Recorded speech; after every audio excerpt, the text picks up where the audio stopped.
Bom dia, minha gente, tudo bom? Estamos aqui na Rua Augusta, com aquele barulho de sempre, para fazer mais um vídeo. Hoje eu vou falar da paleta que usa magenta, branco e preto, né? O último vídeo que eu fiz foi mostrando a paleta que ia simplesmente do magenta para o branco. Agora a continuidade é acrescentar o preto na paleta e fazer uma monocromática, que tem essa chave mais baixa, né, que recebe o preto, e a chave mais alta opaca com o branco. A referência que eu escolhi fazer dessa vez é essa aqui. Eu vou fazer várias vezes essas figuras facetadas, são figuras clássicas de estudos de pintura, de retrato. Eu acho excelente o quanto você entende sobre a anatomia do rosto, quando você encontra, quando você percebe com mais clareza essas quinas que a estrutura facetada nos dá, né? Então, vocês repararam, eu fiz bastante escultura. Isso também é uma escultura, né? Uma escultura 3D, mas existe essa peça para comprar em loja de arte e tudo mais. Vou deixar aqui e vou fazer a figura de perfil. Então, eu vou iniciar com magenta simplesmente, que é assim que a gente faz. Eu sempre falo para os alunos, quando for usar preto, começa sem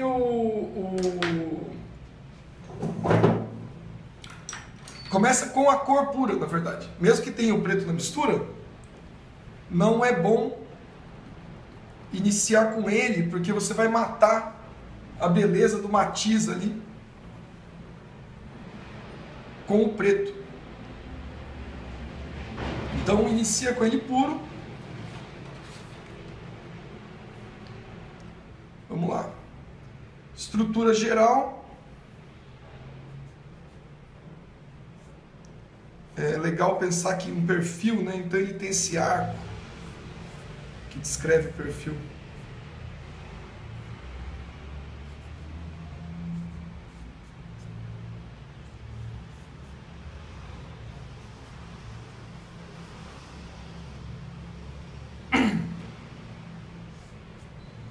Bom, depois que fiz uma estrutura, quase um capacete de moto, aqui, né? Vou procurar de novo as linhas da altura do olho.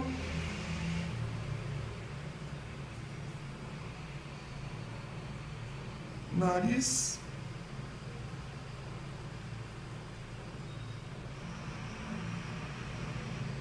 Boca e queixo. Eu não sei se vocês conseguiram reparar na referência, mas o fundo também é escuro dessa referência, praticamente preto. Então, eu sei que eu vou dar a palavra final da silhueta com o fundo. Agora eu vou preparar mais ou menos aqui.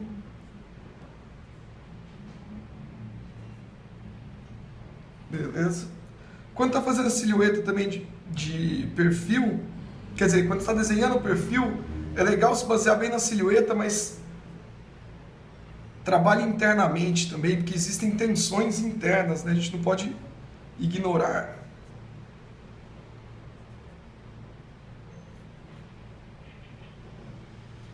Essa quina é muito importante do rosto, ó, que quebra aqui, aqui, aqui.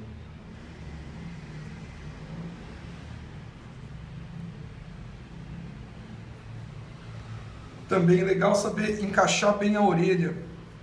Existe, às vezes, uma tendência, quando alguns artistas estão desenhando perfil, principalmente iniciantes, de colocar a orelha muito próxima do olho, daí fica aquela cabeça achatada. E existe uma quantidade considerável de nuca que vem atrás da orelha, ó.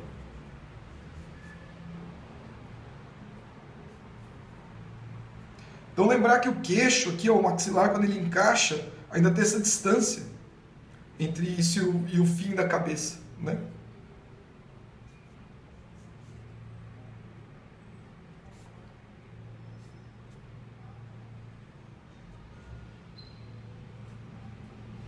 Bom, de estrutura básica, tá aí, né? agora eu posso melhorar um pouco essa forma, explorar melhor o espaço que tem entre do papel. Mas a estrutura básica está aqui. Então, olhando agora um pouco afastado, lembre-se que é sempre bom afastar um pouquinho para olhar. Eu percebi que a cabeça aqui pode estar mais descendo um pouco já.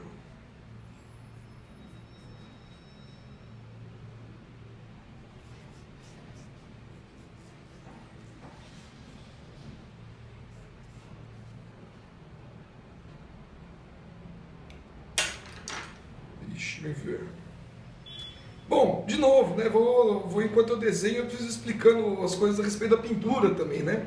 Lembrando, sempre lembrando, etapa transparente que eu estou trabalhando. Daqui eu vou caminhar para os tons mais escuros, que eu chamo de chave baixa. Vou adentrar nas sombras. E depois iniciar os opacos, que significa acrescentar o branco à mistura, para recortar essas áreas de luz.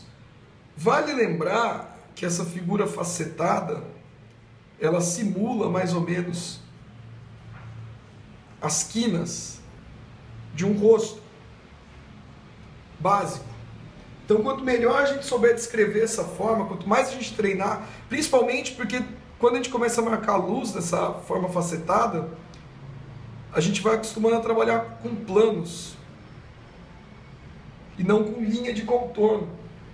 Isso é uma das coisas que a pessoa tem mais dificuldade de aprender a pintar, às vezes, principalmente quem já desenha, é sair do desenho de contorno e entrar na linguagem da mancha, né?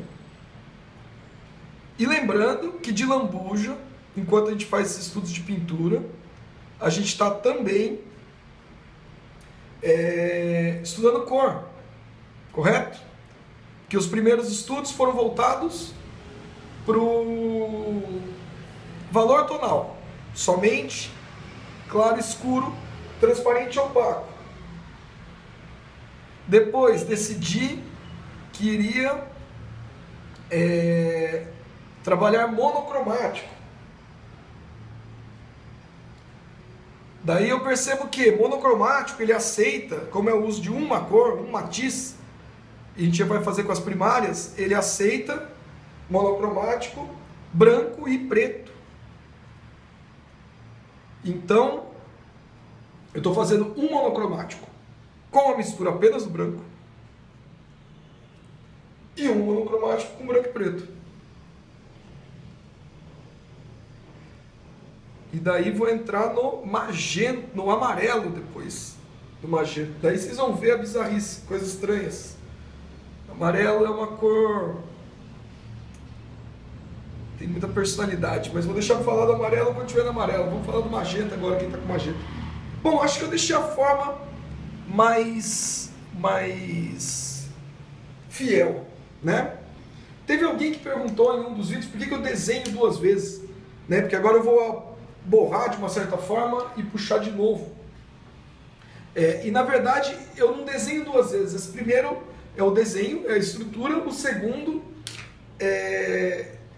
eu já estou migrando da linguagem de desenho para pintura. Daí já é uma passagem, uma mudança de linguagem mesmo, né? Aqui é a linguagem da linha, da estrutura, a linguagem de desenho convencional. Agora, quando eu começar a manchar, eu vou deixando a linguagem do desenho para trás e vou trazer a linguagem da pintura, que é a linguagem da mancha, né? Dos planos. Vou aproveitar para pôr um pouco do preto, já, que agora também o preto vai me ajudar um pouco a encontrar um valor tonal, uma chave mais baixa. Mas eu ainda vou explorar o magenta, no que for possível. Então, a fase de tirar o branco do papel, né? Lembrando que eu estou com papel de algodão. Então eu posso sempre brincar um pouco mais na mancha. A ideia aqui não é deixar o desenho sumir Mas sumir primeiro com as linhas de construção, com as mudanças de ideia, você vê que o acabamento fica muito melhor. Mas deixar só uma sombra mesmo do desenho, né? Já talvez começando a marcar uns tons um pouco mais escuros. Como eu falei, eu sei que o fundo é preto, praticamente.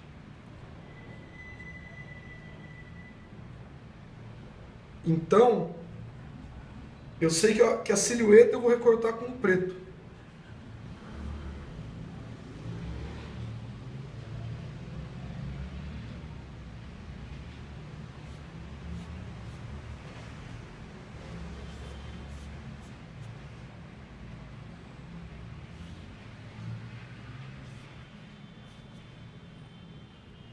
Aqui eu sinto que já está se formando.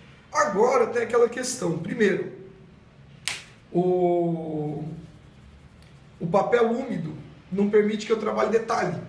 Então nessa etapa eu tenho que estar consciente de que não vai rolar detalhe. Conforme o papel vai secando, eu vou encontrar a possibilidade de trabalhar detalhe. Então geralmente eu pego um papel menor, um pincel menor, e eu começo a tentar criar uns efeitos de passagem de tom, que são mais típicos da aquarela, usando água. E a tinta bem densa.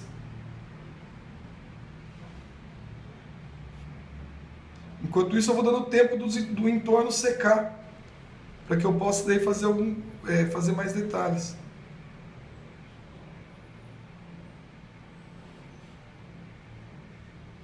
O que mais que eu posso falar? Bom, não canso de enfatizar o valor que tem estudar esculturas e principalmente releituras. Se der tempo, eu pretendo fazer uma releitura com essa paleta também do Sargent, e vou dizer para vocês que estudar o trabalho dos pintores que vieram antes da gente, principalmente assim, no estilo que eu gosto de pintura, tem muito a ver com o que se fazia no século XIX. Ajuda demais estudar como dizem, os grandes mestres, porque eles se dedicaram a vida toda a fazer trabalhos incríveis, a desvendar a técnica da pintura até não dá mais. E a gente aprende, dá uns saltos de evolução, muitas vezes estudando o trabalho desses caras, fazendo releituras.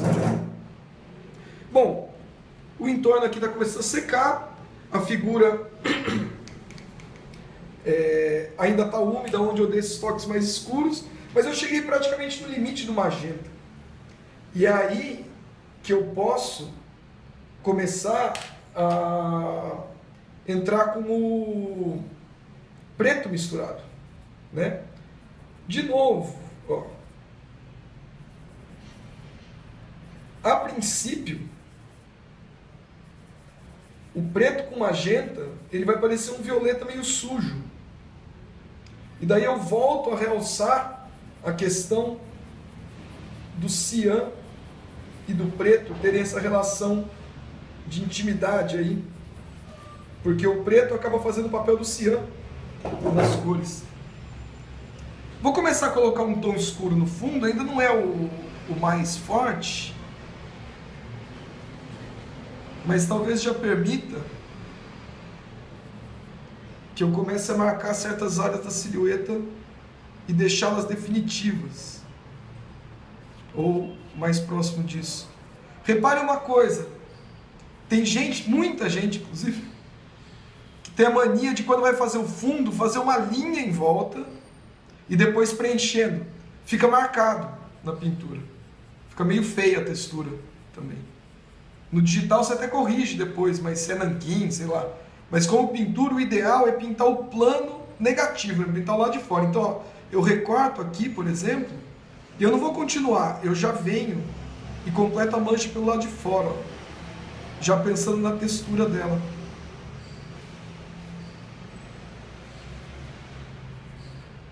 fazer uma quantidade maior de tinta, não adianta ficar fazendo pouquinho em pouquinho também. Quando for fazer uma mistura, isso é um negócio que vai ter para o pessoal entender na pintura tradicional. Você tem que você tem que calcular meio que a quantidade de tinta, tipo o seu ingrediente. Se acabar no meio da mancha é ruim. Então quando você vai pintar uma área, já tem que ter uma noção do que você vai fazer ali, do quanto de tinta você está preparando. Claro que essa noção melhora com o tempo, né? Ó, mas tá vendo como esse tom mais escuro já vai me dando uma ideia da silhueta? Eu fechando um pouquinho mais aqui, ó.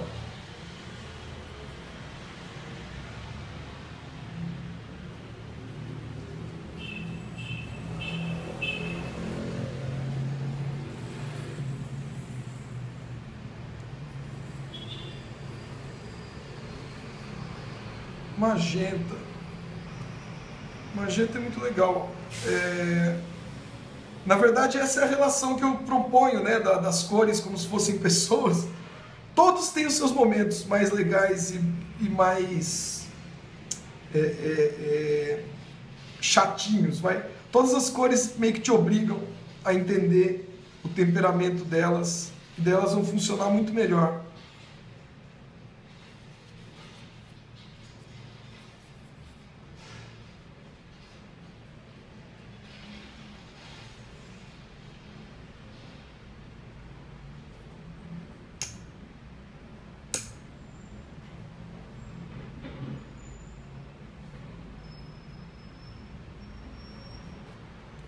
De novo, ó, não vou me deixar seduzir pelo contorno. Tá chegando lá, mas vamos lembrar de pintar o plano.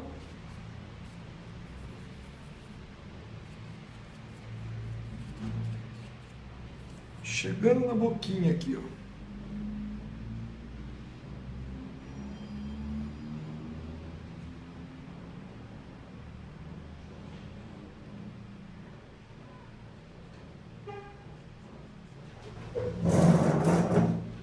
Dá para ver que até a silhueta ganhou uma outra forma, né, do que o desenho. Mas agora eu estou falando da linguagem da pintura, praticamente. Por que eu digo isso? Porque para mim a linguagem da pintura é uma coisa, a linguagem do desenho é outra, né? A linguagem do desenho é mais baseada nas linhas de contorno, na estrutura. A cor geralmente está em função da linha, né? Você pinta usando a linha, o contorno, mas... E a pintura, a cor e a massa, com diferenças de tons, né? Essas diferenças de tons e matizes é que criam a forma do desenho, né? Então tá aí, a estrutura básica, esse violeta que surgiu aí no fundo, e agora a figura já está praticamente seca para eu conseguir trabalhar também detalhes antes de eu passar para o interior, porque pode ser que eu ainda mexa nesse fundo. Eu não cheguei no preto com ele, eu posso usar o preto puro ainda ali, em algumas áreas.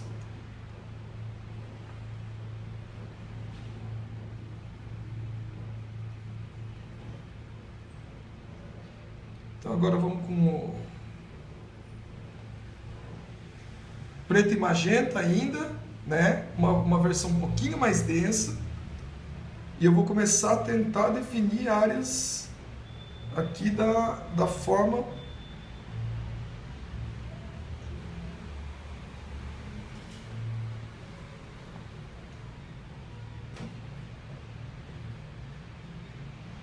preparando o terreno para o opaco, né?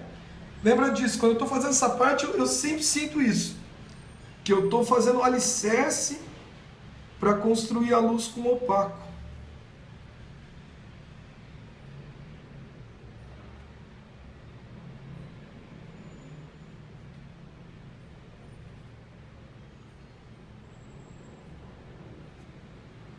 Também, design da mancha, gesto, ó, pincel seco, qual o tipo de textura que eu quero fazer. Tudo isso tem que ser consciente. Não pode ser, vou pôr aqui o que Deus, seja o que Deus quiser. Mesmo que na hora que você der a pincelada você não consiga colocar o que você imaginou, faz o exercício de imaginar o efeito que você deseja. Tenta atingir de forma consciente isso.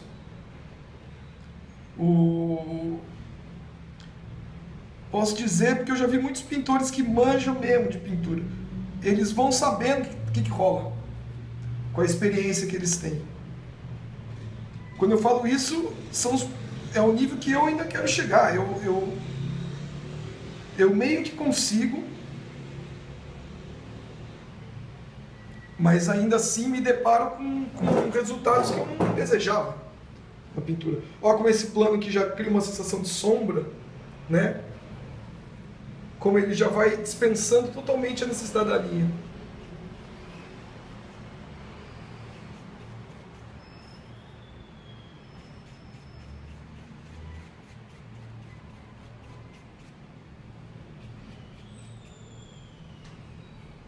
Ó, é isso. Pintar, em algum momento, o processo vira migrar mesmo do bidimensional e buscar essa sensação de tridimensional, né?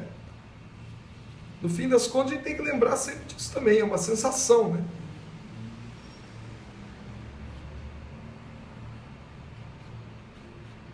A gente evoca essa sensação na pessoa que está observando. Eu gosto dessas figuras facetadas também para treinar a passagem, deixar mais orgânico, algo um pouco geométrico demais. Às vezes assusta os alunos, mas é legal transformar isso numa parada orgânica.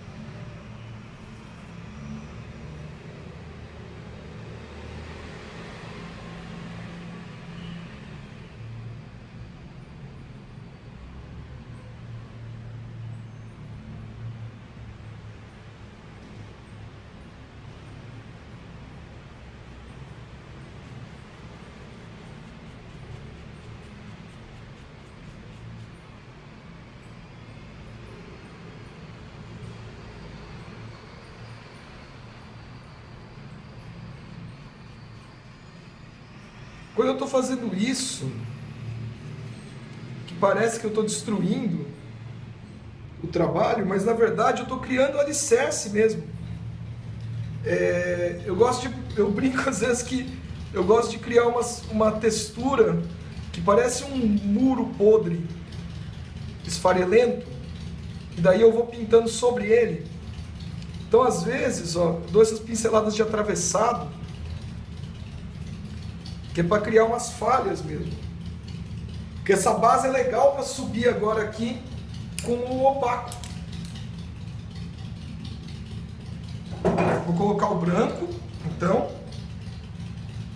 E eu ainda posso chegar nos tons escuros, né? Vamos lembrar isso. A diferença é que se eu começo o opaco muito cedo,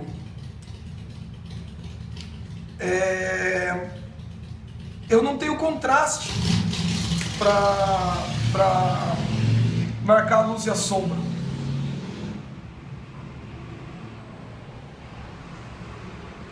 Então eu devo antes trabalhar os tons escuros, construir a chave baixa.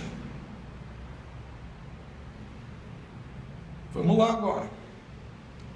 É engraçado, quando mistura magenta com branco, fica aquela cor do danoninho, de morango. Chambinho, é exatamente aquela cor.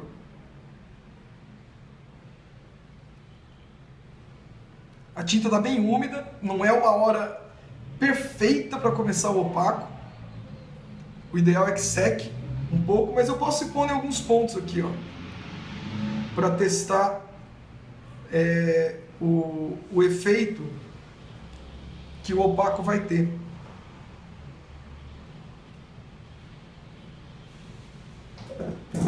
Dá para vocês verem já? Opa, mexi aqui.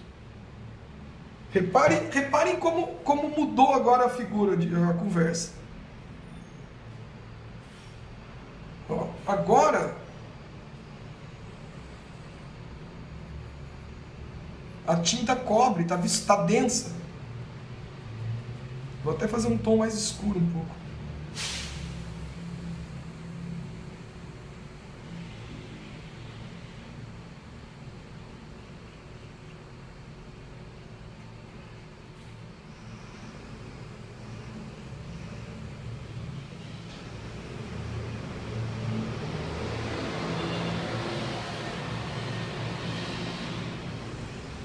Essa sensação de pintar com opaco, para mim, que é realmente, como eu falo, o que significa pintar com o guache.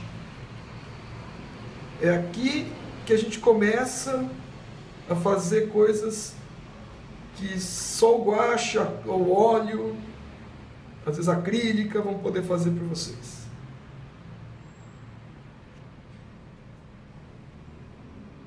Que é a pintura densa de cobertura.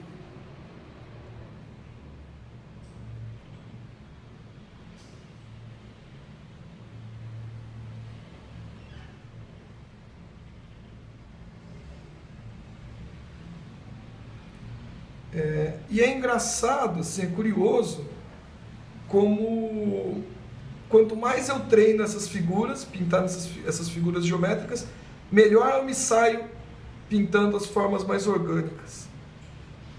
Então é realmente muito aconselhável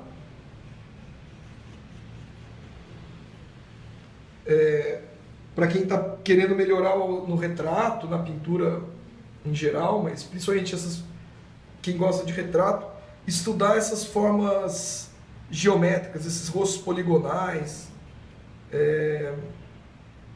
tem muito a ganhar.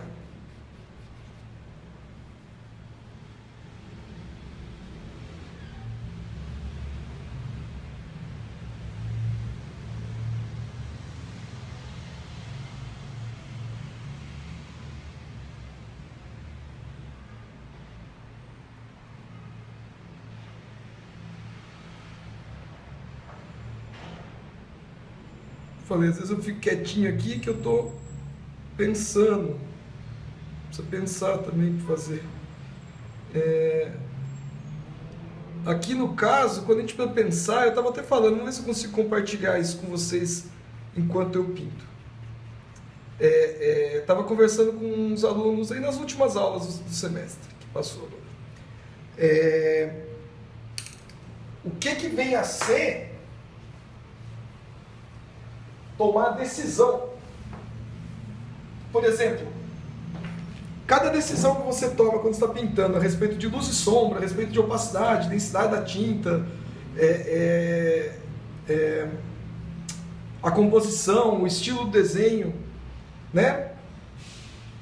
Eu vou falando enquanto eu misturo a tinta aqui, não está aparecendo, mas minha mão está trabalhando aqui do lado de fora, amassando barro aqui, misturando cor. Mas então, a decisão que vocês tomam de colocar uma cor, de colocar um tom a mais ou a menos, ou usar um pincel mais chato ou mais redondo, muitas vezes é isso que é isso que o artista dentro de vocês está tendo de oportunidade ali de participar do processo. E que eu não estou colocando um monte de etapas para a gente seguir aí até obter um determinado resultado, mas eu não estou engessando, eu não estou fazendo uma fabriquinha de Davi Calil, todo mundo vai pintar igual a mim. É o processo que eu estou passando. As escolhas de cor, de mancha, design da forma, o gesto das pinceladas, isso ainda são escolhas minhas. As cores que eu vou usar, mesmo quando eu passar uma paleta de cor mais definida, vocês vão ver que ainda assim deixa margem para muitas escolhas que vocês vão ter que fazer. Então tomar decisões e arcar com as consequências dessas decisões é importante. E às vezes eu vejo o pessoal fugindo dessa resposta. Então vocês não vão fugir dessa resposta.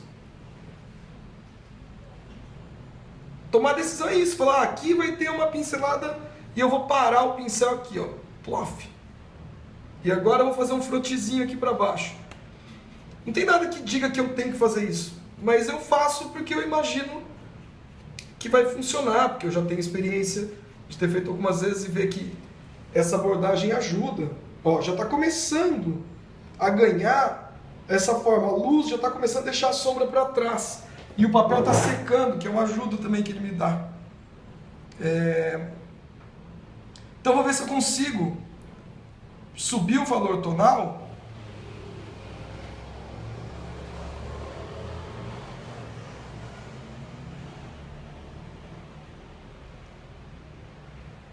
Aqui vai ter que usar um blendingzinho ainda.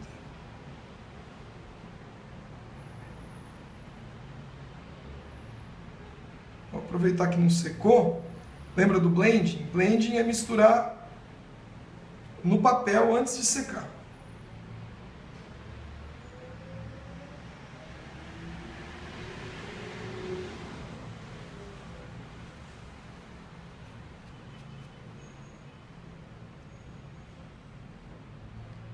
Acho que agora, enquanto seca a parte opaca, para eu poder avançar com a luz, eu vou voltar para a parte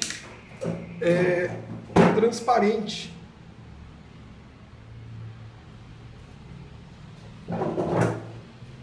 Para marcar os tons mais escuros.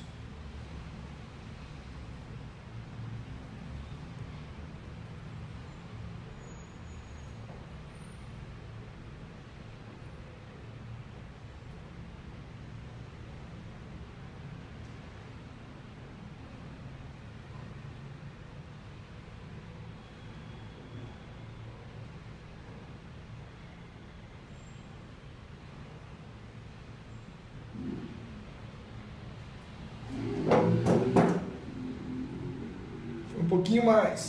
Vou aproveitar ainda mais então para tacar um preto no fundo para ver se eu já dou mais uma relação de contraste.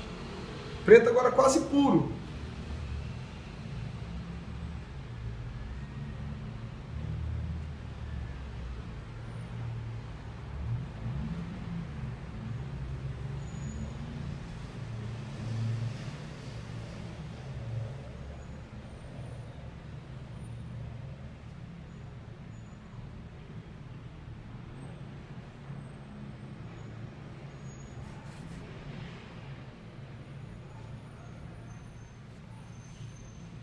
Olha como marca bem. Não precisa ser em tudo agora.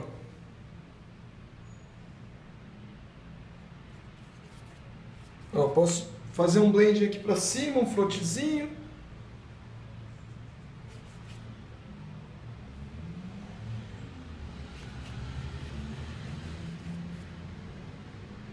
Né? Marcar um pouco na nuca.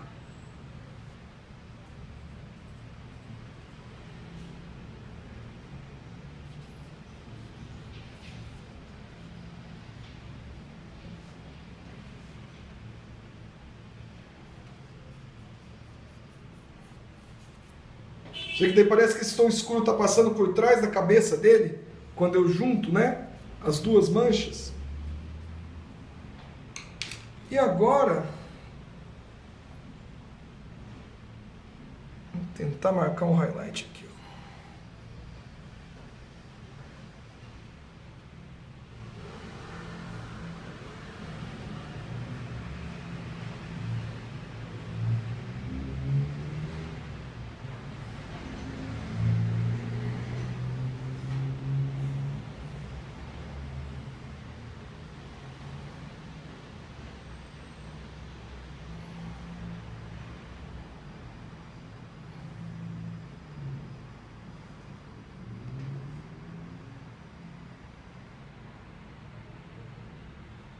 Froti para trás, froti para cima.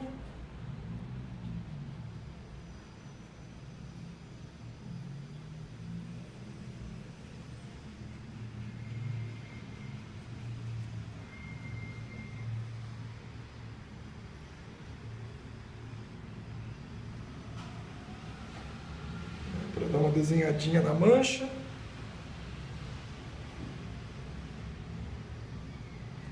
Agora vamos esculpir melhor essa luz nas outras partes, por exemplo, aqui no olho.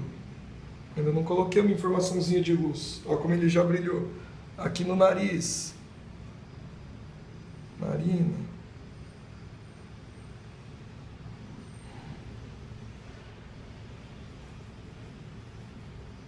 Agora estou fazendo pequenas variações entre magenta mais claro e médio.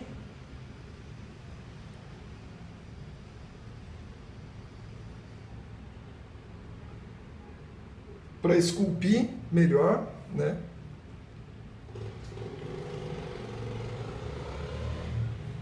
Mesmo aqui, essa diagonal.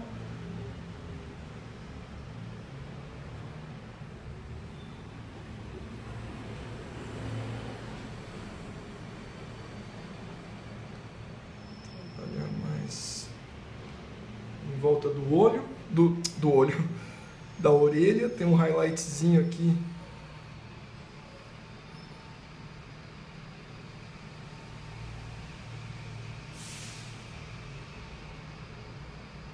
Também.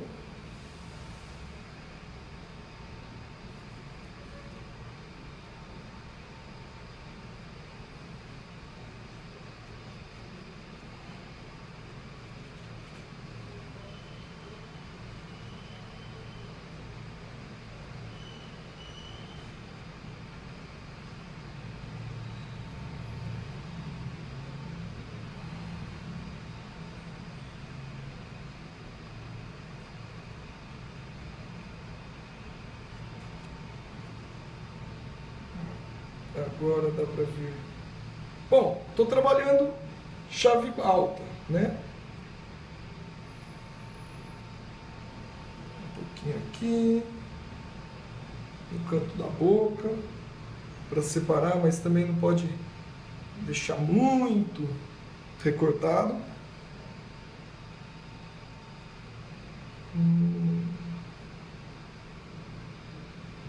Acho que aqui no queixo ainda dá para marcar.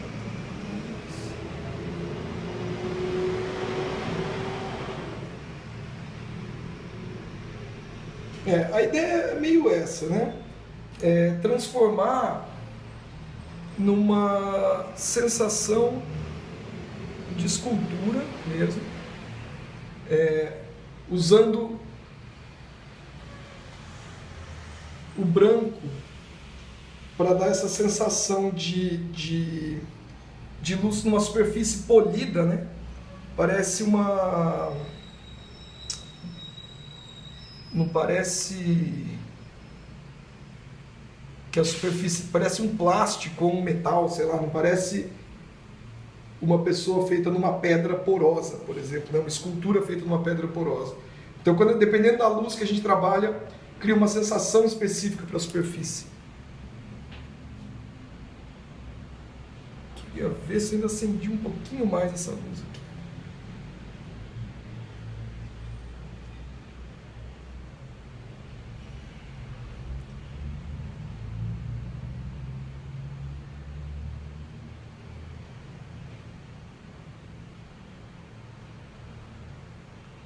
Frottis é um pouco delicado quando a tinta não está muito seca, que é o caso. Eu sempre falo que eu vou trazer o secador e eu não trago. Eu esqueço, na verdade, em São Paulo eu não tenho.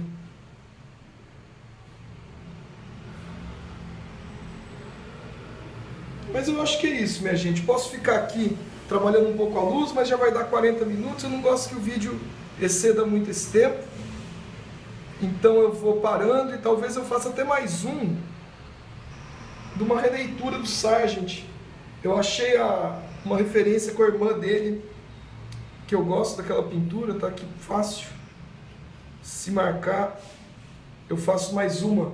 Mas aqui fica a conclusão então, né? Trabalhei esta paleta, do preto ao branco, passando pelos magentas. Você vê que está aqui do preto ao branco, passando pelos magentas misturados. Muito obrigado mais uma vez por terem acompanhado aí, para quem teve a paciência de assistir até o fim. Agradeço quem puder ajudar a divulgar de alguma forma o canal. E em breve tem mais um vídeo. Muito obrigado aí, um abração para todos. Falou!